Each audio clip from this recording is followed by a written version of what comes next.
Hello there and welcome back to The Closet Historian and back to the only finished, pretty enough to film in room in my house. And though we are again here up in my closet, I am going to be talking to you about the sewing parlor today because I am working on putting that room together and I have a lot of ideas and I have a lot of plans that have stretched out over months now, so hopefully it all does come together in the end, but we'll just have to wait and see. As I'm sitting here now, I'm not sure. Maybe you even have a better idea than I do.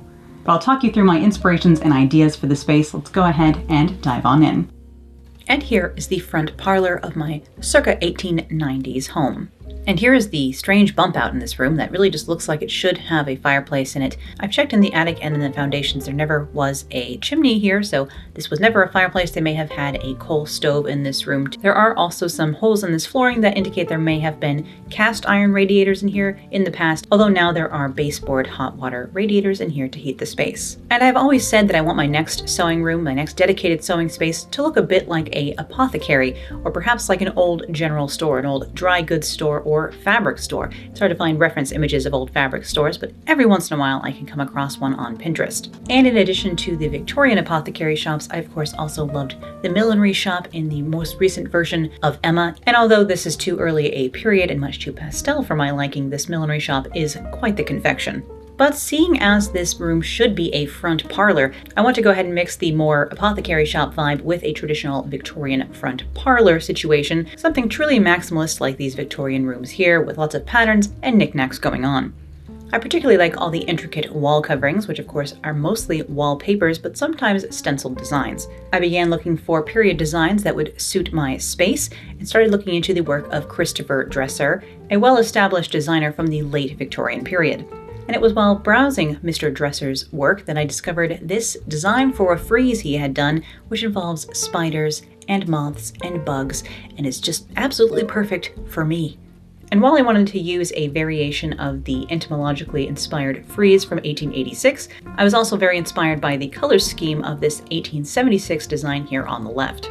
So with frieze in hand, I started finding a few other little patterns to put this together into a full design for the room, but I still had a lot of work to do before I could start any patination. And I did have to have part of the baseboard radiator arrangement in here removed so that I could put furniture up against at least one wall, so that I could put the antique mantle I had purchased onto the bump out to make that look a little bit more intentional, and situate a couple of display cases for storage on either side. Hello there, we are in the sewing parlor. Well, what will be the sewing parlor. And here is where I've been testing some paint samples. So initially I thought I might go with Guacamole. This is actually 25% darker than this, but they look the same to me. And they're actually a little too dark. I love a dark color. Personally, I'm way into it. However, it gets dark early here in winter. This room has no central lighting.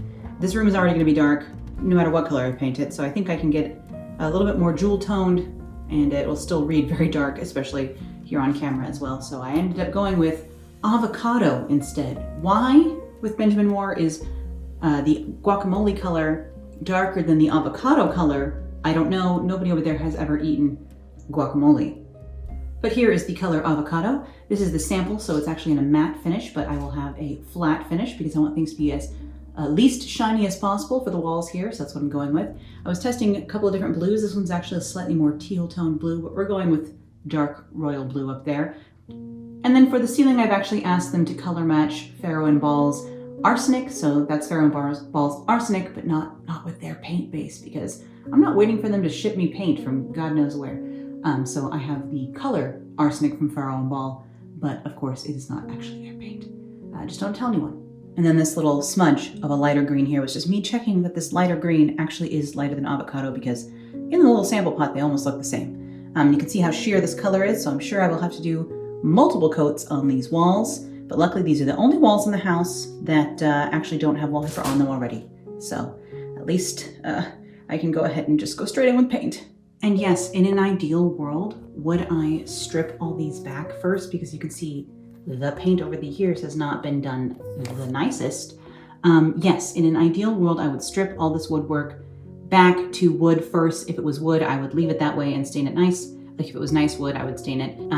But I'm going to go ahead and just straight up paint this the color of black I'm using, which is Benjamin Moore's Onyx. As it is right now, because we have bigger fish to fry, I can't pause my business for another month and a half and not have a sewing room to strip these all down to original. So for the preservationists out there, so sorry, but we just can't make it work at this time. The future is long and we'll see what happens then. And I do have the world's tallest baseboards in here. I think these are probably like 8 or 10 inches tall. I haven't actually measured them yet. They're ginormous. Right here, I actually should technically remove this piece, although I think it's original, because this is where the mantle piece is going. The 1890s mantle that I purchased is going here on this bump out where it looks like a mantle should be. So I kind of want that to be flush to the wall, so I need to remove this section of baseboard. It's actually coming away a little over the years anyway, so we'll see. But in this room in general, this is when you walk into the room from like the entryway, this is where the mantle will be. Looks like that.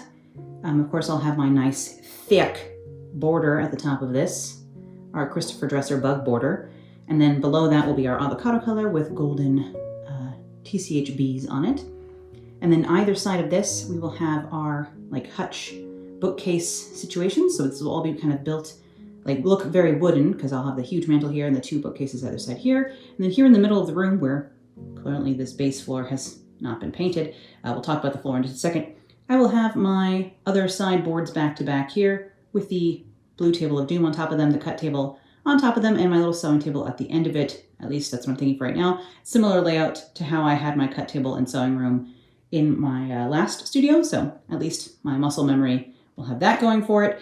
Yeah, but let's talk about this floor. So you can see the plank of floor in here, the quality of wood, not great. I think the previous owners painted this burgundy color. This is not old paint. A lot of people have been telling me to worry about lead paint and stuff. I don't think there's actually much of a risk here because a lot of things have been like replaced with sad subfloor and then painted once, and I have the can of Bear floor paint downstairs, so I know what it is.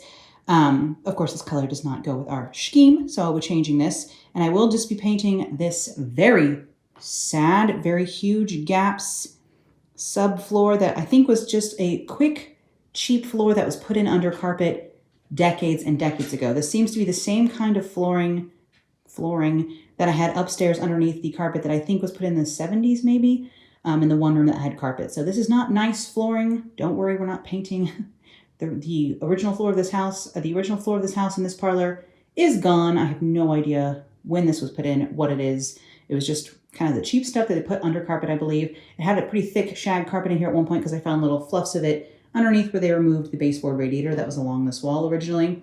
And that was halting me from being able to start this room because obviously I can't put any furniture or mantles against this wall if there was a baseboard radiator there. So I had that section removed and we just have the baseboard radiator under the window now.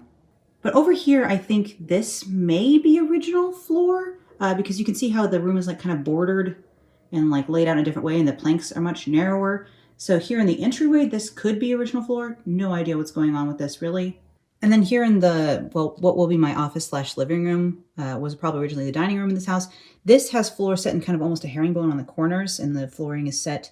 And again, it's kind of set in a border until we get to the center of the floor. So it's got this kind of slightly chevroned border kind of going on here. And I think, again, this may be original floor. It's this narrower plank. And then we transition narrower to, again, our world's saddest subfloor. So we can see, again, this is not the original floor in here. And I am just going to be painting it black for now. When mostly I'm going to cover it with a rug.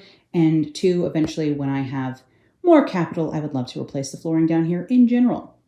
But today I'm hoping to try and get the ceiling painted and then the trim actually painted in this room. The baseboards probably could use a nice clean again before I paint them, but the trim is not too bad. I've dusted that. So we can do that. Although I do need to also take these window treatments down. Not the blinds probably, but the actual curtains that were left here. These were here when I moved in. I need to take those down so I can paint the trim as well. And you can see actually underneath this window is not like angled the way the curtains are. The room is actually curved.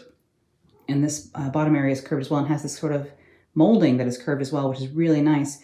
I wish I could not have this baseboard radiator in front of it. I wish I could have like nice cast iron, like old-fashioned radiators over here maybe instead. But we're working with what we've got for now. These do work quite well, so that's not, I have that going for them.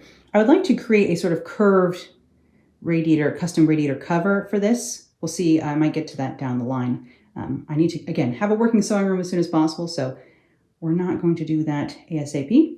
I do need to somehow make these not this color, so I'll work on that as well. But over here, I'm thinking of doing, painting the trim black to match the rest, and doing lambrequins here. I have to figure out exactly how to make lambrequins. To use wood seems like it would be so heavy, but I don't know what else you would use also to make those. So if any of you are like drapery experts and know the best way to make like Victorian style lambrequins, let me know.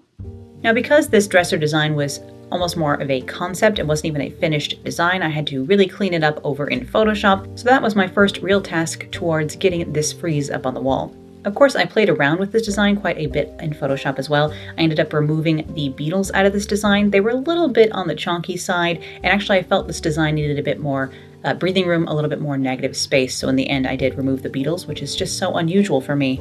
I know. But here's the final Photoshop rendering of the design I wanted to go with for this room. All I had left to do was separate out and size the design properly and send the files over to my Cameo 5 machine so that I could cut stencils out of clear acetate film. And I will link to this clear material below. It is actually the same stuff that Christine McConnell recommended after she was doing some stenciling in her gorgeous house here in New York as well.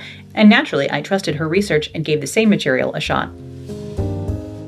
So here's my sort of staging area in the kitchen where I have my snow boots and where I am trying to kind of do a test panel to see what the border for the top of the wall looks like. So I have my stencils cut, my first few stencils cut out of the acetate film over on the Silhouette machine or the Cameo machine. And I have to, this is a 12 by 24 area I can cut for the stencils, so I have to do it in pieces, of course. So here it is mirrored. This first side I did with a little sponge, and the second side I did with a roller. The roller worked just fine, so I'll be using that moving forward. And I do need to put a base of white down so that my colors will pop on top of that, because of course painting on top of the dark green, just going straight in with the colors, I don't think they will pop very much against it. So I wanted to add that little bit of contrast back in by doing it in white first. Plus this means I know where everything needs to go. It's kind of a blueprint, because of course this design is actually all in color, so you can see what it's supposed to look like when I'm done after I cut a billion more stencils and layer all of those on. And yes, the background of this is the avocado color, and then I did an ombre for the border between Guacamole and Onyx. So this is black and darker olive green, and I did ombre that. I'm hoping to do that along the whole border. We'll see how it goes. So I did cut out the couple dozen stencils needed to create this full design, layering each shade on top of that white base to get an idea of what this would look like altogether in practice.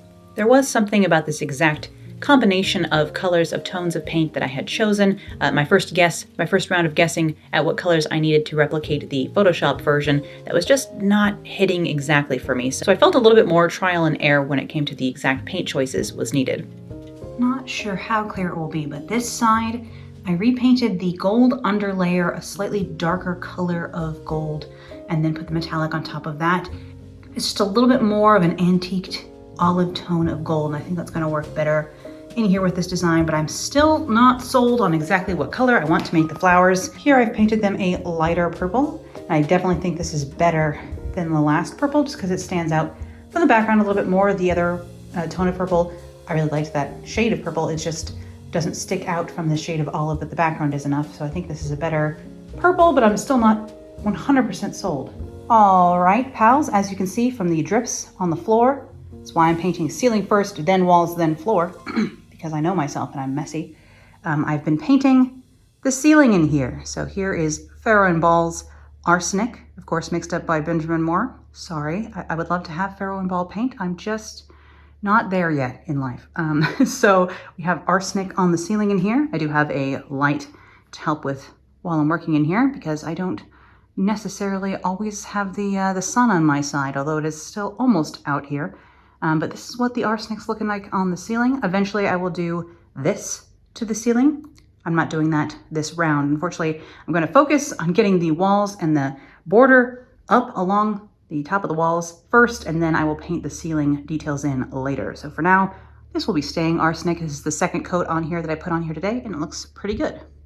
Okay, it isn't dry yet, so I really shouldn't be judging the color, but this is actually a slightly warmer mauve, and it's just kind of reading like grayish pink. But this is a slightly warmer mauve tone here as well. So here's another option. It kind of reads probably too pink though, right? I mean, I don't hate it. All right, this is the unexpected colorway choice. I went ahead and tried like aqua turquoise with this. And again, I can't decide if I love it or not. I have no idea. I think I might like it better. Who knows? So here's another color option. But I have started painting the trim in here. It already looks so good. When I do one coat of this paint on here, it's like atrocious. But if you zoom out and ignore the mess, don't ignore the ollie, but ignore the mess, I think it's gonna look amazing with black archways in here. I'm super excited to keep going on this. Okay, I have cut in the edges on this side of the room with the olive green. Whew. It's very transparent paint. It's like very yellowy, as you can see, until you really get several coats in there. I'm gonna go ahead and paint in my centers, but oh my gosh, the trim. Oh, I love it so much. Yummy. Ugh, it's delicious. I need more of that paint to finish the baseboards and the window trim on the other side of the room. But for now, we've got some of it done, so I can at least work on these walls. As you can see, I need to paint in my middles. This is with 3 coats, and this side is still kind of wet. This is wet, this is dry for the most part here. So you can see I've got some baseboard area left to do, including I need to patch this spot. So I'll do that tomorrow before I run a few errands, I think. My cats don't like their new cat food. They're picky. I have to go get some of their normal stuff on the other side of town. Rude. But I'll probably patch that beforehand with just some drywall compound. This is going to be covered mostly, so I don't have to get it perfectly smooth anyhow. So no worries there. But the reason I took the baseboards off right there is because this is where the mantle is going and I want it to be flush against the wall. But I have my arsenic on the ceiling. I have my avocado on the walls. And then we need to start putting the design up there. And by we, I mean me. And this is kind of where I've arrived at. I think this is what I'm going to go with, at least for this round. I can always change it up later if I want to. But I'm actually going to do the little flowery bits in like a slightly, like a dark spearmint, and then a like deco Nile green is the idea. I want to differentiate that from the moth and spiderweb a little bit more. So I want to choose something that's a little bit more of a yellow toned green, but I have to go to the paint store and look at some paint chips and try and exactly decide on what I want. I really like how it looks here on Photoshop. So I want to try and replicate that in reality. So I just have to play with mixing the color a little bit more. I would love to find something that I didn't have to custom mix every time because I don't trust myself to make it perfect. But I think there are a lot of pretty versions of this design. Wow, I'm not tooting my own horn there. It's a Christopher Dresser design. It was his work, not mine. All I did here was remove some kind of clunky beetles. So this is not really my design that I'm bigging up here. It's a Christopher Dresser design, but I think it could look so pretty in many different colorways and many different arrangements. But I think for me, doing the flowers in something that kind of blends in another tone of green helps them still stand out from the background, but blend away enough that the moth and the spider are still the stars of the show here, which that spider, it's pretty epic, especially for a design from 1886. And I still just feel really glad that I found this particular frieze online because, you know, you can browse Pinterest for hours and not find what you're looking for. But as soon as I saw this, I knew that is the one. All right, ignore the mess. I have moved the scaffolding into this room so that I can start working on the border up here. I need to paint in the stripes first, including probably the one on the ceiling, although I'm not doing a ton of ceiling painting this round, just because I want to get the walls done first. But I can go ahead and start doing my stripes here. I do need to do one blue stripe on the ceiling and the wall, and then the big stripe for under the frieze is actually a gradient, so I have to go ahead and kind of do an ombre effect, which, you know, we'll see how soft and or painterly that comes out. Either way, I'm happy. But basically the idea is that this frieze needs to go up here, boop, all the way around the room, but we're starting with this back wall so that I can start putting furniture against this back wall as soon as possible. So we'll see how long this sort of thing takes. Technically, this paint is too fresh to put tape on. So we'll see if I end up freehanding these stripes today or not. Okay, luckily this gradient doesn't need to be perfect because all of the detailed stenciling goes on top of it, because doing a perfect gradient with this width, this is 26.5 inches wide, is quite difficult. And you can see I did these 2 sections first and kind of got more of the hang of it as I went, but it's okay. It's all gonna be covered up with fun stenciling in a moment anyway. So, you know, a little bit of variety is fine. And I do have my blue stripe on the ceiling as well. Well, for this side, again, I'm doing this wall, this back area first because this is where the bookcases and the mantle are going to go.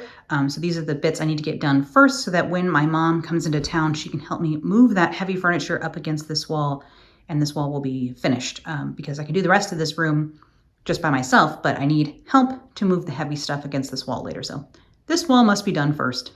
All right, everyone, I did this much blue yesterday. I painted the ombre yesterday. As you can see, it doesn't really matter that it's patchy once it's underneath the full design because I also started stenciling in the full design on the middle of the wall here.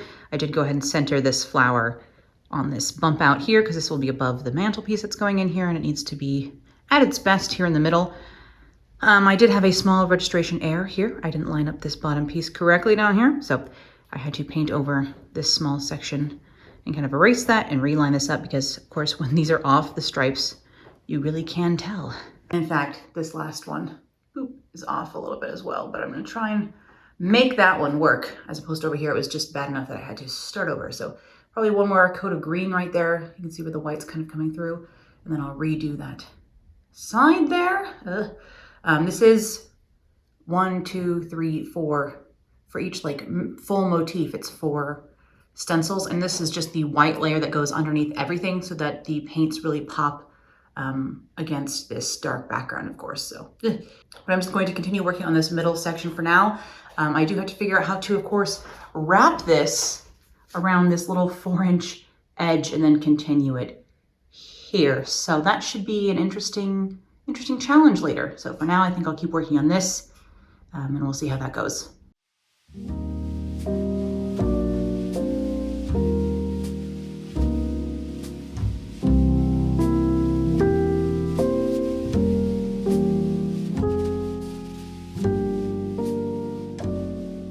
So here I am using all these small individual parts of the design stencils to layer on all the various colors I need to complete this design. I was doing this by color, so here I am doing all of the light green things. I have various stencils that I'm using for this. Instead of cutting one large stencil, first of all, my machine can't cut a stencil large enough to do the whole design at once, and it also wastes a lot of material doing that, so it made more sense to use offcuts of the acetate material and cut smaller stencils and do each section separately. And because the wall is not perfectly smooth, doing things actually in smaller sections is a better plan, which is something I learned very quickly doing this process, especially trying to stencil something as large as this spiderweb. You can see even though I have a full spiderweb stencil, I'm doing that in halves, waiting for each half to dry and trying to reposition the other side because this was about nearly impossible. I was finding that the process that had worked so well on my flat piece of modern plywood was a little bit more finicky on 130-year-old plaster walls.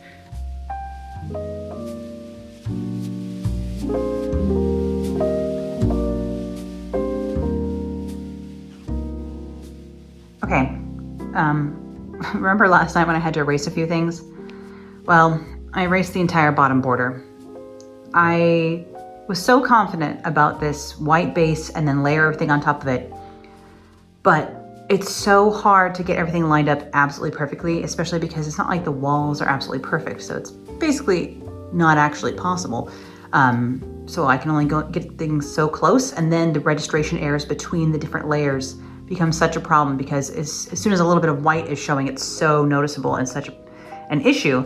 So I think I'm going to have to break the design down differently. Of course, this is the most visible part in the room, so I have to make this look as good as possible by going in and fixing it by hand. But for the other parts of the room, to replicate this again and again and again without having to spend 2 hours trying to fix the spider webs like I did tonight, I'm going to have to change up how this is done. So I think the spider webs are going to have to be just blue with no white backing. How bright that makes them, we'll have to see. But everything else I think might actually get just straight up gold as the underlayer on that. So even if I'm not putting the metallic on top of it, I think I might use this ochre color underneath instead of the white, so that if a little bit shows around a leaf or something like that, it is the gold color as opposed to white. Because where the registration errors are, I don't know if you can see, where there's a little bit of white around something, it's super noticeable and not cute looking. So it's a work in progress. And to that end, all of this, it was impossible to line up absolutely perfectly the gold on top of the white. And so the white was visible. So it's all going away, and I'm just going to do the ochre color and then metallic gold on top of that. All right, so it's not like you can really see it from the ground. So I'm going to show you what's going on up here up close. And I'll try and find an area where I haven't really fixed it yet, which is over here. So where the white was down to make the blue really pop like this, if the stencil wasn't lined up absolutely perfectly, of course, a little bit of white will show. But then that little bit of white just looks gross, and I want to fix it. So the way that I'm fixing it is with a paint pen. And some of the paint pens were a little bit shiny, so I'm trying to find the one that was not. So I'm going with the least shiniest paint pen, especially from the floor and with no light shining directly on it. You can see how much cleaner it looks after I've cleaned it up using the paint pen compared to what things look like beforehand. And I can only use this so tall because, of course, this is a gradient, so it goes up into avocado or guacamole, whatever the color is called. But it is onyx down here, so for about here down, I can use the paint pen to clean up the edges where the stencil maybe bled a little bit, or wherever the white is still showing. I can just clean that up a little bit, and then I will use a entirely new method the next time I stencil the frieze in a new area. All right, I have put some more layers on. I redid the border along the bottom here. There's one small error in that, but we're gonna make it work, especially because I think it might be covered by the top of the mantle. Anyhow, I still have some last little white bits to cover up. These petals or the ends of these leaves got missed, so I have to cover those. And then there's these little doodads at the top of the moths that need to be done. I think they're supposed to be gold, so I'll do that tomorrow before I put the gold. Everywhere that you see that's like yellow ochre here is going to have a gold metallic put over it, so we'll see how that looks once that is in place. It's a little bit less warm once I put the gold metallic over it, so that will help that blend in a little bit more. And obviously I have to touch up all these stripes down here because they are, well, a bit messy. And then also some of them are white, some of them are green. I don't even know why those ones are green. I can't even remember. But most of them are supposed to be gold, so I have to touch that up as well, including the white stripe that's along the very top. That is also supposed to be gold, I believe. So a few last things to finish up on the center section tomorrow, and then I can move on to trying my new stencils on one of the other sides. Oy. That's right, even though these take about a half hour each to cut these large stencils, I did cut out brand new stencils, not only for the background here, but for everything. And I did make a change to these background stencils, removing the spiderweb from this first base layer, so that again, the spiderweb was only the blue paint. It's going to be a little bit less bright on this dark background, but it's a sacrifice I am willing to make to not have to touch up those spindly spiderwebs.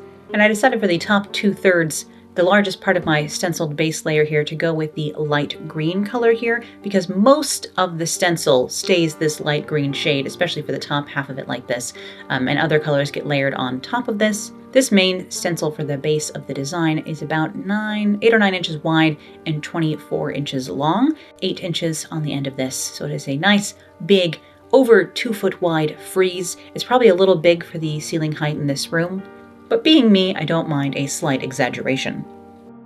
All right, pals. This is the new plan in action here, where I just go straight in with the lighter olive green, but doing what I can here to get this repeated onto this side. Of course, I still have to do the lower portion as well, which I will do in the base gold, so that I'll do that after dinner, and I'll try and get my green done before I break for dinner. Also, I'm losing my mind.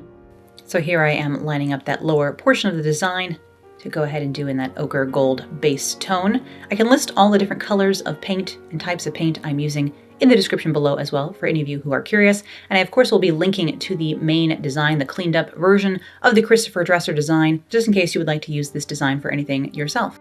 Also, this side is done, or at least it's as good as I can get it for now. You can see there's some little flaws here. That's because those are touched up with a gold marker. And when the light is shining in this particular direction, you can see that that marker is a darker gold than the rest. But from the ground, it's not so bad. Or from the floor, I should say.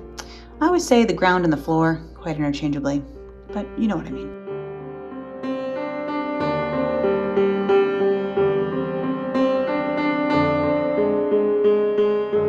Just promise me you'll never look too closely at any one section, because from down here, and me being nearsighted, it looks fine.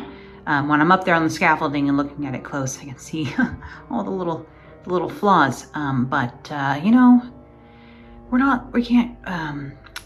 Life's too short for absolute perfection, and that's just the way it is. For example, if you look at it like this, it looks like I did a great job on that corner. But if you were to go over here, it still looks okay actually from here, except for obviously this little bit's missing. But I promise that is interesting, all right? But we're gonna go with it. And by the time I started working on the left-hand side of the bump out on this wall, my mom had arrived for a visit and to help me finish up this room. Of course, I had to get this wall done before we could do any of the heavy lifting, literally. And luckily I had Oliver to help me. Here you can see one of his more charming qualities. I mean that literally and figuratively. Sometimes it's quite charming and sometimes it's quite irritating, where he likes to climb on my back with his very sharp claws and rub all over my head. I belong to him, basically, is what he's just making sure everyone knows. So luckily I had him helping me out, which was great when you need a steady hand.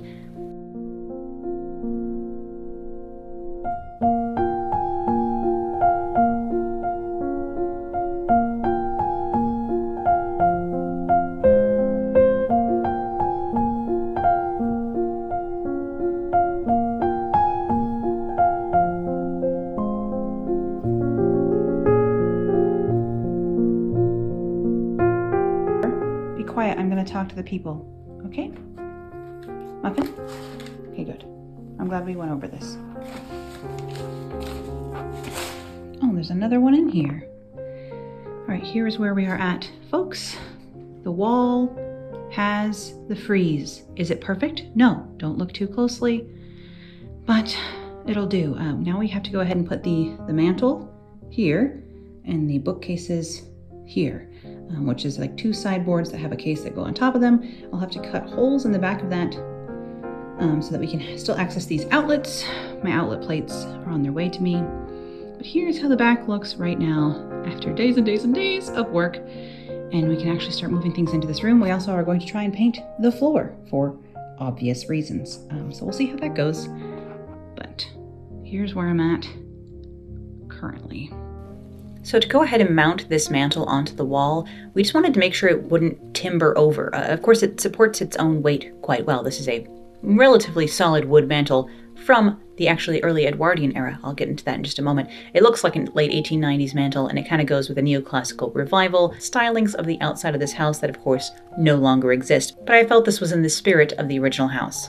But we first secured a 2x3 piece of wood to the wall, using some very heavy-duty screws right through the lath and plaster into the studs behind, and then slid the mantle on over that piece of wood. The top of this is hollow, and we drilled down from the top into the piece of wood on the wall so that this will never timber over. But while we were putting the original mirror back into place, in the back of this mantle, I noticed it said work something, January 1905, 1903, 1900 something. So let me know what you think this says. The mantle is in. It's hard to show you right now because this room is full of ladders and scaffolding, etc. But we're working on it. She's still a dusty, cobwebby buddy. All right, pals. We're going to start painting this sad, sad floor.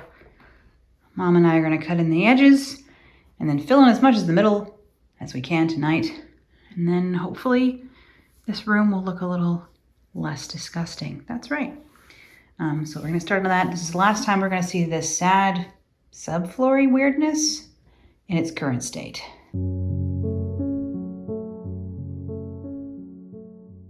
And that's right, I did make my mom roller the middle because she does a better job at doing a good coat. I'm kind of stingy with paint when it comes to using the roller. And here's how that looked after its first coat.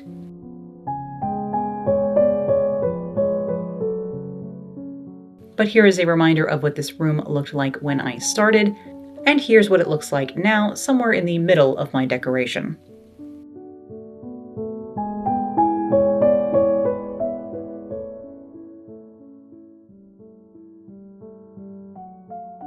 So this is where I'm at so far. Obviously there's a lot of work left to do, and I'm really hoping at this point that everything comes together, but I haven't seen any one aspect of it actually against one another. It's all just kind of a pinboard in my mind, and I'm hoping it works. Mostly I'm just excited to get my stuff out of boxes into the storage units, so I'm really excited to unpack. Let me know if that's something you want to see me organizing all my fabrics and things like that. I have had a few requests for that. I'm not sure how exciting it is to watch me unpack fabric, but if that's something you'd like to see, let me know. I hope you enjoyed this first look at how my sewing room is coming together, and naturally I hope that there will be more to show you real soon. But thank you as always for watching today, and thank you to my patrons for making my work and my dreams possible. Now I definitely need to get back to my stenciling, so I'll see you again here real soon. Bye.